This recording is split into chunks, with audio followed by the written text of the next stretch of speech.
Okay, so let's talk about the myths. I know there are a lot of myths about the NCLEX application process. So we're going to put up a graphic about some of those common myths.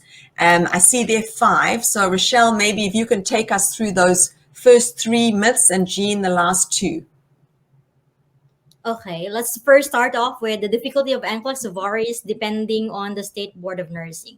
So regardless whichever board of nursing that you have applied or that we have lodged your application, your NCLEX will be the same. So it's not true that New York Board of Nursing's NCLEX will be different with Texas Board of Nursing. No, it's the same pool of questions that you are going to answer, but it depends, of course, definitely, because your NCLEX, you should know that your NCLEX is a computer adaptive testing test, that the difficulty of your NCLEX varies depending on your performance of the previous question. So it's not about the board of nursing, but it's about your performance on the actual examination that will vary as per its difficulty. So it's not true. It's the same for all boards of nursing. So the second one is the applicant needs IELTS first before one can sit for the NCLEX. So as what we have already discussed, so you don't need to have your IELTS before sitting for the NCLEX. We can apply through a certain board of nursing, but although it varies depending to which board of nursing that we are going to submit your application, because there are boards wherein there is, as what Jean mentioned earlier, that there are boards of nursing wherein you need to have your CGFNS qualifying exam, wherein if you need to have CGFNS qualifying exam, then IELTS will be part of it. But there are also boards of nursing wherein you don't need to submit, or you don't need to pass your CGFNS qualifying exam first. So we just have to submit your application to the board, have your credentials evaluated, and then you will be approved for the NCLEX. So it's not necessary to have your IELTS. The third one is when an examinee stops at 75 items, it means that the applicant will pass. So this is about the examination per se already. So it depends whether what number you stop on your NCLEX, it's still a pass or a failed result, depending really on your performance. So whatever number or whatever, so take as much time when you are going to sit for your NCLEX, because every number counts on your examination. It's not a guarantee that you will pass on your NCLEX once you stop at 75. But the best thing that you can do is think, of course, think with using your critical thinking skills, because every number counts on your NCLEX. Okay, so thank you for clarifying those myths, Rochelle. And it doesn't matter for anybody who's watching, if you get 75 questions or 365 questions, you could still pass. But as Rochelle said, every question counts. Just to clarify for everybody, just to talk about the IELTS, if you are placed at, as Rochelle said, you don't need the IELTS in before the NCLEX. I mean, if you have that, that's great, but you don't have to do that. But if you have got your NCLEX, you get a job offer from a Connetics direct hire employer. Connetics have a free IELTS course that we provide for every single of our Connetics nurses who need to take the IELTS exam.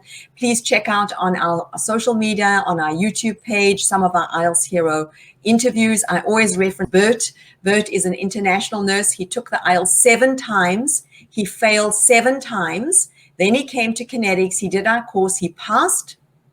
And he got an 8 in speaking, which is much higher than the criteria required. So we've got a phenomenal course. So if you're worried about the IELTS, please don't worry, because we got you. Okay, so let's go back to that graphic of the myths. Jean, take us through those last 2. I want to add on that the applicant needs IELTS first before one can sit for the NCLEX. There are states, though that needs IELTS first. Like Minnesota Board of Nursing needs IELTS to take the NCLEX. Washington State needs IELTS to take the NCLEX. So it varies from one board of nursing to the other. There are boards that does not require English test, but there are also board that needs the English test before you take the NCLEX. Then the next myth here, the applicant needs an employer before one can get started on the NCLEX. Oh, that is not true. Like if you don't have an employer, even if you don't have any experience at all, you can take the NCLEX as soon as you're ready to take the NCLEX. The NCLEX is just the same with the Philippine nurse licensure examination. For me, I think the NCLEX is much difficult than the NLE examination, because in NCLEX you have to use your critical thinking skills, and also there is that right now drag and drop, the SATA, the select all that apply. So it's kind of, it's the NCLEX is, I think it's much difficult than the NLE. And you can have been an excellent nurse for many, many years, have great experience, and think, oh, I don't need to study for the NCLEX because I've got so much nursing knowledge. No, you pretty much you have to study for the NCLEX. Am I right, Gina? Yes, I would agree to that. Really, you really have to prepare well for this NCLEX, because this is a really challenging examination. I tell you, I myself, I wasn't able to pass my NCLEX my first try because I wasn't prepared that much. So I have that kind of experience wherein out from my experience, I was able to learn from that that a nurse should really prepare this. You should not underestimate your NCLEX because it's quite challenging. Really, you have to prepare well, but it's not impossible for you to pass your NCLEX, definitely, because there are others already who were able to pass their NCLEX. So definitely you can also pass your NCLEX. Absolutely, but preparation definitely is key. And I think what you just said, Rochelle, is very inspiring for lots of nurses, because you didn't prepare the first time.